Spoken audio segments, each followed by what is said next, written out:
Hello and welcome to Game Theory. I'm your host, Sam Vecenie. Before we get to Andrew Schlecht, though, we're going to talk about Josh Giddey, Alex Caruso, Malik Monk, maybe a little bit of Pascal Siakam, some off-season-y kind of vibes. But first, let's hit the music.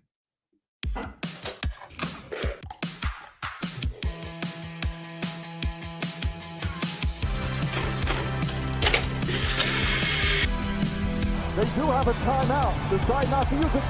Way downtown. Bang! Bang! What is this going to be? Wow! Are you kidding me? Hello and welcome to the Game Theory Podcast. I'm your host, Sam Vecenie. But if you watch the tape, what you will see completely orchestrated this game. Andrew Schlecht is in the building. What's going on, buddy? Oh man, Sam, a little bit of everything, right? Thunder are involved in trades. We got the draft coming up next week. It's the this is the time of year if you're into transactions. It's been a whirlwind a couple days. So let's just kind of start with this. Yesterday, Josh Giddey was traded from the Oklahoma City Thunder to the Chicago Bulls for Alex Caruso, straight up. That is a stunner of a move, not for the reasons that I think people will think about, but more for just the actual return on the deal for Alex Caruso. So let's start here. Are you surprised that the Oklahoma City Thunder organization moved Josh Giddey this offseason? Because I'm telling you that I was not surprised. I was in no way, shape, or form surprised. I was also not surprised. We had spoken, and then I had kind of knocked on some doors that were close to Josh Giddey, and that was the word that like this thing was moving in the direction of a trade, and it was a mutual parting of ways, I would say, and somewhat reluctant mutual parting of ways. I don't think necessarily this is the way that everybody wanted this to work out, like in the long term. I think they both wish that it would have worked, but it became just blatantly obvious, especially in that Mavs series, that this is not a partnership that was going to work. And so they made the decision to move on, which was unsurprising to me. I had heard that it was something that they wanted to get done quickly. I kind of had a little bit of doubts that it would happen quickly just because trades usually don't come together that fast. I thought maybe at the draft at the earliest, and then maybe it could even linger into the summer. But yeah, obviously the Bulls making Alex Caruso available changed things pretty rapidly. So I was surprised it happened when it did. I was not surprised at all. Like you said, part of why I felt as strongly about like talking about Josh Giddey, you know, as if he like wasn't really on the Oklahoma City Thunder roster as I was whenever, you know, I would talk about him on this show for the last month, is because I kind of had a feeling and I kind of was told that it was going that way. From Sam Presti in the release regarding the trade, when we drafted Josh in 2021, he was an essential aspect of our vision for the next iteration of the Thunder. Since then, our team has evolved rapidly and dynamically in ways we could never have anticipated. Therefore, as we began our internal discussions this offseason, it was determined that bringing Josh off the bench next season was our best option to maximize his many talents and deploy our team more efficiently over 48 minutes. As we laid out to Josh how he could lean into his strengths and ultimately optimize our current roster and talent, it was hard for him to envision, and conversations turned to him inquiring about potential opportunities elsewhere. Look, so like, to be clear, the Thunder like definitely still like Josh Giddey. Like this is not a deal where it's nothing to do with like what happened with him off the court this season in regard to any allegations. It has nothing to do with anything, you know, regarding, you know, any of that. Yeah. This simply has to do with the fact that they wanted Josh Giddey in a certain role, and also that they have to pay Josh Giddey. long term if they want him to stay. Josh Giddey is going to get a contract that is very expensive this offseason. And we'll talk about that momentarily when we go and do the Chicago Bulls thing in a minute. But what I will say is this. When I talk to people around the league about Alex Caruso's value, I tended to get this offseason something in the vein of a non-lottery first-round pick and like a second-round pick or two, if we were determining it in draft capital terms. That is like kind of, I said Josh Giddey was worth a pick in the 20s and a second-round pick. I don't think that the value proposition is like wildly off there in terms of what actually happened and what Josh Giddey returned. I just think it's such an incredible, perfect fit at the end of the day that this is a home run for Oklahoma City, undeniably, to end up getting Alex Caruso, slotting him directly into that Josh Giddey like lane right there, and just having a better player that isn't as required to be on the ball. Mm-hmm. Caruso can play both on and off the ball. He can really shoot it. But I think if this team did lose Josh Giddey, they were probably short one ball handler or initiator. Mm-hmm. So getting somebody that could replace that either via the draft or in the Giddey trade was really important to Oklahoma City. Doing this all in one player and, oh, by the way, getting an all defense guy on top of it, it's exactly what the Oklahoma City Thunder needed to do. Yeah. And I think it gets a little bit lost. Like Josh Giddey is a good player. He was such a bad fit for the current Thunder roster. Like he did all the things that Thunder did that they didn't need. Like they didn't need a ball handler. They really didn't need somebody to initiate the offense. They didn't need any of that. What they needed was spot up shooting, defense, rebounding, and like a connector. And like that's what they needed him to be, is like this high level connector. But whenever you can't shoot and the defense can sag off of you, and when defenses are looking to hide a center, and it's funny because people will think like, oh, the center guarding Giddey is only about Giddey. No, it's about Chet too. It's like they can't put their slower centers on Chet. And so there's a place to hide Giddey. Now, if the lineup does include Alex Caruso, you can't really hide your center on Caruso. Because like not only can he shoot it, like he can attack a closeout. He's athletic. There's a lot of really good things about Caruso. And so it really just changes the equation for the Thunder quite a bit. It's like both those guys, I would say, if they had I don't play 2K anymore because I'm an old dad. But if I played 2K, I would assume that like these two guys have about the same rating on 2K, but it's just like the sliders are in such different places. And the Thunder needed a guy that had the sliders the way that Caruso's were and not the way that Josh's was. And we'll see how it works in Chicago. I know for a fact that Josh is really happy about the fit and excited to be in Chicago. I just hope that he gets like his fair shake to run the show, because like that's the kind of player that he is a player that he should have the ball. He should be a guy that's averaging near a triple double, and I think that he could go do that in Chicago if given the correct kind of roster and just like the leeway to develop. Yeah, like at the end of the day, Oklahoma City ended up with two really great on-ball players in Jalen Williams and Shai Gilgeous-Alexander. Just point blank.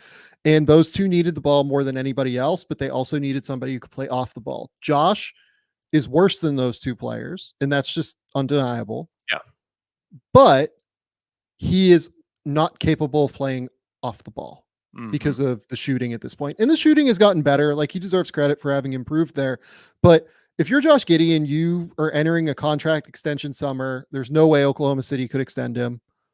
You really should want to move, right? And I think that for Oklahoma City, this is a home run, and we'll talk about like what it means for them at the end. But for Chicago, I don't hate this bet as much as everybody else does.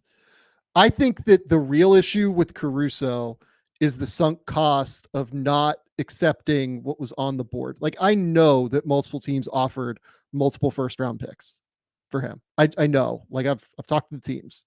They offered so much for Caruso at some point. Will Gottlieb over in Chicago reported that the Bulls were offered a pick that turned into a top 10 selection at the deadline this year. That's the problem with the Bulls process. The Bulls process issues are not, in my opinion, taking Giddey now. Their process issues, and I don't love taking Giddey now, and we'll talk about that in a second, but like their process issues were not taking the deals that were on the table at the deadline over the last 2 years previously. And that is where they have fundamentally just misjudged and misconstrued this roster. I mean, they haven't made a trade in 3 years, and they have players that people want, and they're left without a direction. Like the worst place to be in the NBA is in the middle, and they have placed themselves firmly in the middle for a long, long time, and have been okay with that. And they have and they've also continued to punt on young guys that blossom somewhere else in favor of players that they think are win now, and so this is a bit of a deviation from that. So at least it's not another move toward the middle. But to me, it's going to require I think if you were to rebuild around whoever they take in the draft this year, Giddey, Kobe White, even extend Patrick Williams, fine. Like Io DeSumo, like they have some interesting young players to be able to guys. Yeah. But if they decide to keep DeRozan and Vooch and these guys there, those guys are just good enough to pull you to the middle, which is exactly where you don't want to be. And so I do wonder, though, taking away Caruso is going to make their defense substantially worse. And so, even if they did bring everybody back, they may still be a lottery team next year, and you just never know what's going to happen. So they may be tanking, even though they don't intend to anyways. Yeah. But they still feel a little bit rudderless in some ways, where they don't feel fully committed to one thing or another. And some of that is they're still making money, and that's, you have an owner that's making money. It's like, what do we need to change? I don't know. If there's not the desire for the championship there, and the desire is just to fill his pocketbook, that puts you in just kind of a weird spot as a franchise. Yeah. So where I'm at with the Bulls is they have to rebuild now. This team is not a playoff team, even if DeMar comes back, I think, just point blank. Yeah. So this team needs to rebuild. I would hope that DeMar looks elsewhere. Maybe they can facilitate a sign and trade, something like that. That would be nice, but they need to move on. They need to rebuild. I consider Josh Giddey to be a high risk asset more than a high variance asset, more than this is a bad move for them. I can see a world where if you put him on the ball and allow him to make plays and create and pass and play make, I can see a world where his offense ends up exceeding the defensive issues that are at play here, because he's not a very good defender. I can see a world where his shooting improves and makes it so that, down the road, he might be able to play on the ball or off the ball a little bit. But there is also a world where this just ends poorly, right? And that he ends up being good enough to be a ball handler on a bad team, but not quite good enough to be a ball handler on a good team. And then you're kind of stuck in the middle. The problem is, by making this move, the Bulls don't have time to figure that out. No. Because by trading Alex Caruso for him, you're now in the restricted free agency trap, where you are going to have to extend him for big money, or you're going to lose Caruso for nothing after you just had all of these crazy offers for him that you turned down. So I'm kind of expecting Giddey to sign an extension this offseason at this point. Yeah, they're in the spot that Sam Presti avoids like the plague every time with these players. Either it's a player like Jalen Williams or Chet or SGA, where it's yeah, of course, we're signing the extension. But if it's an iffy player, he's basically the only restricted free agent the Thunder have ever had is Enes Kanter, and they traded for him knowing that they were going to have to pay him on the other side of it. And now Chicago's doing this. That there's the talk about him replacing Lonzo. Yeah. Good there are similarities between the two of them. One of them is Lonzo is a much better spot up shooter and a much better defender than Josh is. Josh is a little bit bigger. Josh is maybe a slightly better rebounder. The court vision stuff, it's hard to say who's better. I think maybe Giddey's a little bit better. Maybe like the live dribble passing is a little bit better from Giddey. But he really needs to be optimized by the players around him.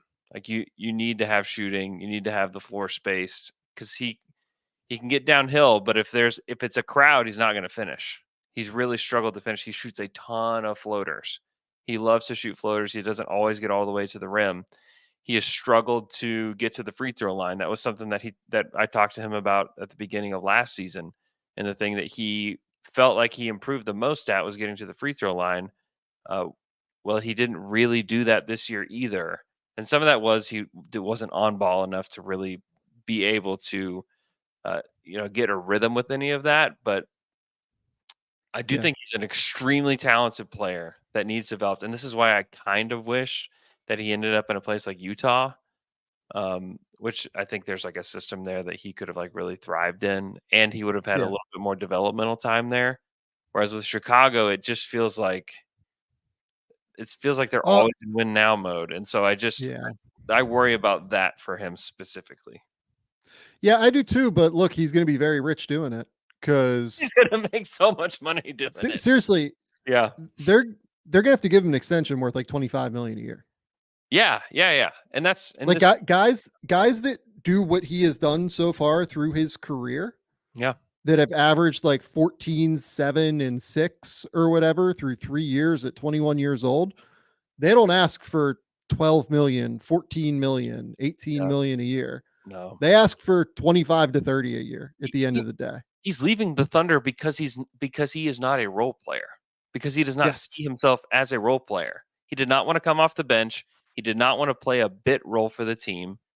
Yeah, you're right. Like those guys, like it's the role players that take that kind of money. It's the Lou Dorts. It's the even Caruso. I don't know what Caruso he'll make more than that. But like Caruso's, he's a role player. Giddey is a lead ball handler. He sees himself as a guy who is going to run the show, and has done it, and has done it successfully. He was 16-8-6 the year prior in his second year, and he played really well in the second half of the season with a fit that was just not very good. And so I agree. You can point to that for him and say, like, listen, he figured out a way to be successful in a situation that was not built for him. And so think about a situation where it is built for him. Like what could he do? Like he could, if he averaged 16-8-6 again, or 18-8-6, like he could live up to the 25 million. He could exceed that.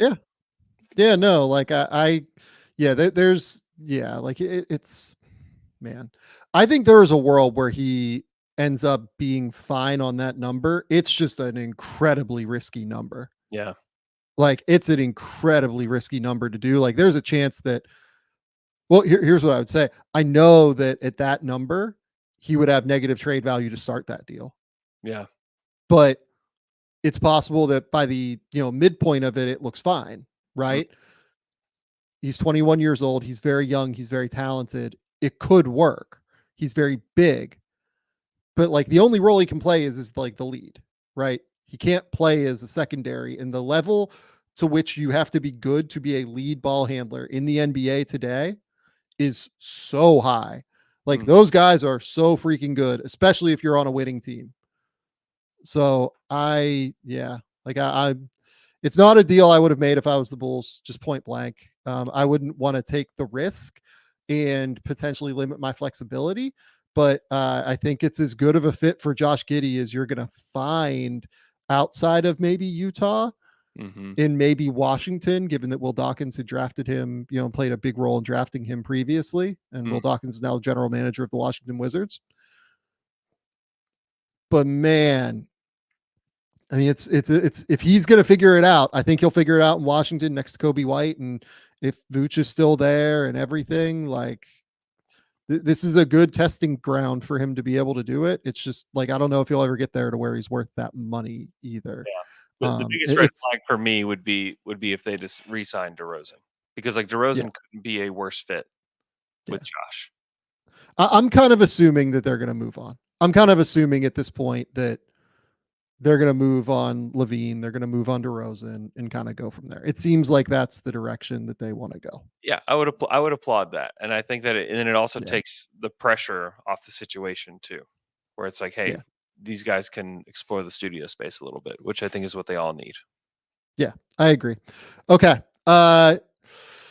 That's all I've got on Giddey. On Caruso, I will say, like, I'll be interested to see what they do with their cap space, because like one iteration of how they could extend him in 6 months is you roll over like $10 million of cap space into the season, you renegotiate and extend him up, and then you have the number go down a little bit on the renegotiation number. I think that's plausible in this case. I will be interested to see if they're able to do that. In total, I would say like a number for a Caruso extension to me is probably, I don't know, 4 years, 85 in new money, something like that. Because 4 years, 85. I heard 474 is what I heard, but the max number I think is 479 or so, like right in that ballpark. But like if you renegotiate and extend it, you can kind of like move the numbers up a little bit and change some things. But the thing with Caruso that I think you have to carry cap space into the season. Yeah, you'd have to carry cap space to do that. Yeah. And the other thing with Caruso is I think he would get a lot of money on the market. I think he might get more than that on the market. But Caruso is like a very injury prone player and is in his 30s now. Like it's going to be interesting to see if he is going to be able to do that. They have some different ways that they can make a Caruso extension work though. Speaking of contract extensions, the Sacramento Kings re-signed Malik Monk to the 4-year, $79 million deal that they were capable of re-signing him to. This is a fantastic deal for the Sacramento Kings.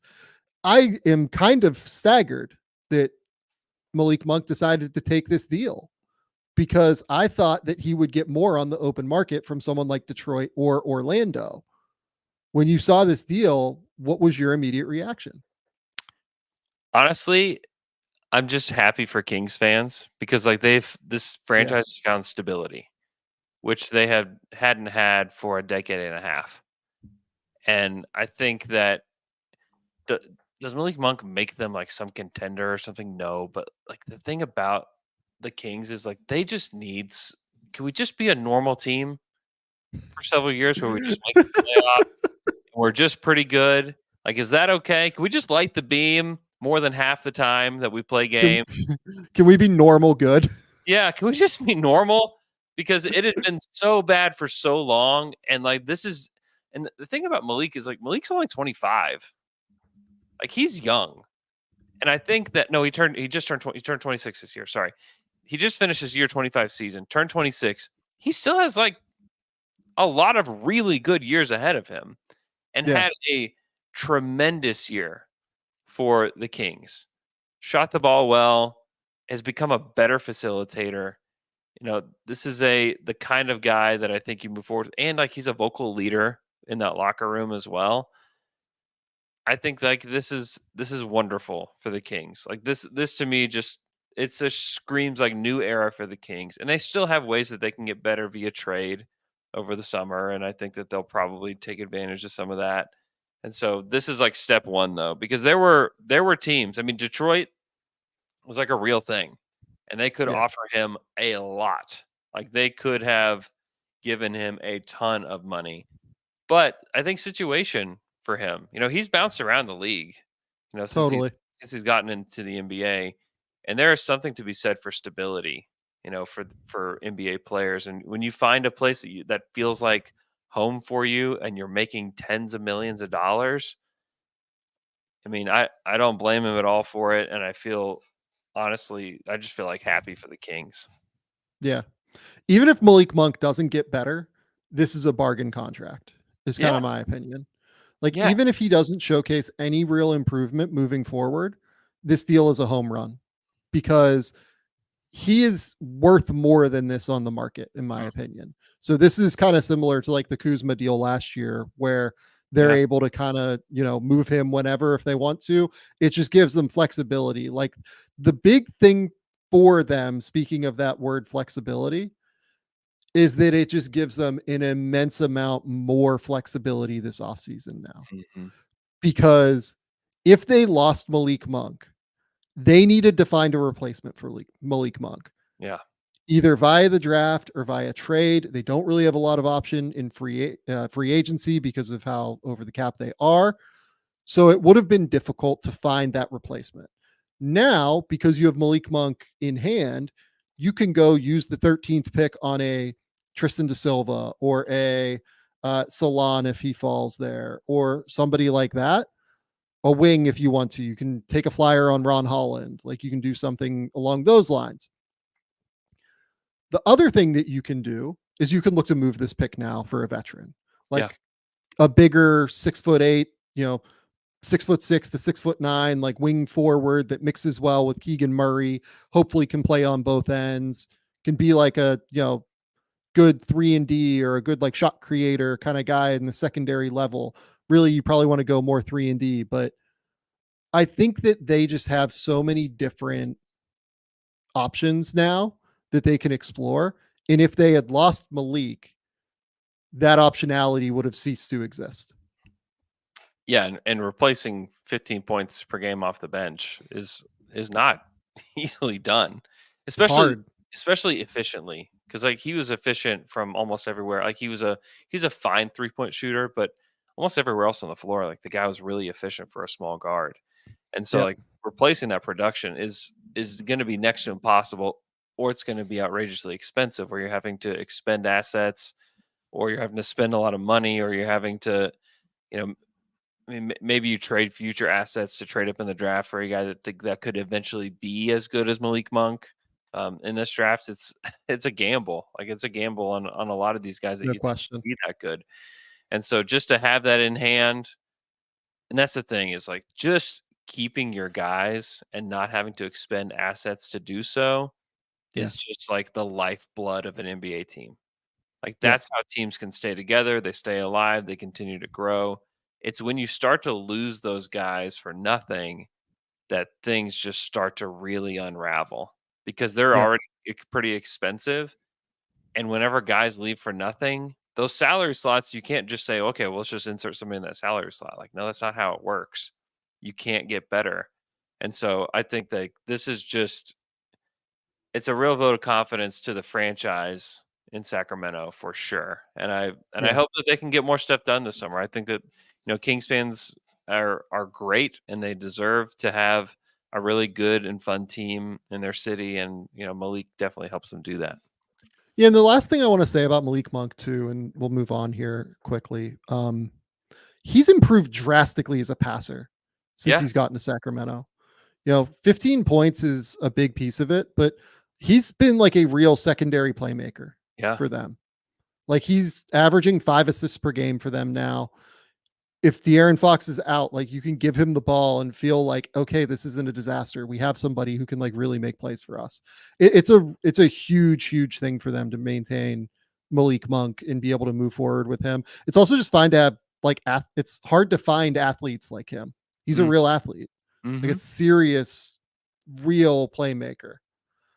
The last thing that we need to talk about, and this will just be brief, is Pascal Siakam, was the first player to sign the contract extension this year. That was kind of expected, I guess, whenever he was acquired by the Indiana Pacers. That was what all the reporting was going to be. The big thing worth noting here is it was 4 years, not 5 years. 4 years, 189. The Pacers held steady to that 4-year number. Look, I love it for the Pacers to end up keeping Pascal Siakam after they make the Eastern Conference Finals. Do it for 4 years instead of 5 whenever he's going to be a little bit older. This is a home run for the Pacers across the board. It's a massive vote of confidence for this organization.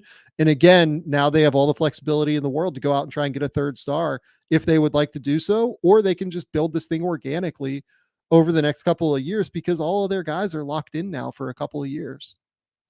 Yeah, and something that's a little bit underrated about the Pacers is that they've got like a lot of good young guys, and so they can decide, Yeah. hey, we're going to we can take those guys. You could, I mean, if you package Ben Mathurin and Jarris Walker and whatever cap filler you needed, like you could go get somebody Mhm. real with that. Or maybe you're a believer in those two and you develop them and they kind of step in. I'm really interested to see what happens with Obi Toppin this summer Yeah. too, because like he was pretty important to what they did this year. Like a really nice big off the bench that could start in a pinch if they needed him to, and could fill a big role for them if they needed him to. But like, what do you pay him? Do they think Jarris Walker is ready to contribute next year? I think like that's a huge question. He was awesome in the G League this year, like put Yep. up tremendous stats, clearly ready to play in the NBA. And so I'm very curious to see where that goes. But I think I think some people watch the Pacers and it's a little bit of a misnomer of what we saw in the playoffs because like they didn't have Ben Mathurin on the court. Like that's a guy they just selected really high in the lottery that has some upward mobility.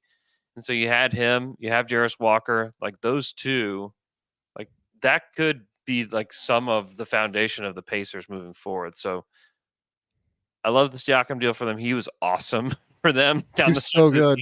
season. He was amazing.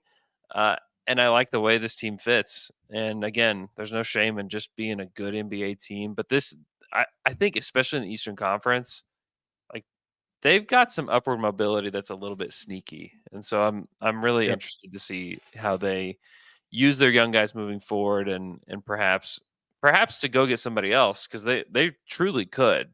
Like they've got a lot of win now guys and they could trade a couple of their young guys and really go all in. But if I'm them, I slow play it. I let this thing cook a little bit, and I think that they're going to be a force in the East for a while. I think that's true. I don't really have a ton to add to that. Like this is just a home run for them across the board. They needed to get it done. They got it done. It seemed like it was going to get done from the moment he got there, and we'll see where they're able to go from here. Last thing that we have to do, we have to answer a quick little super chat question. Shout out to Frederico El Padrino.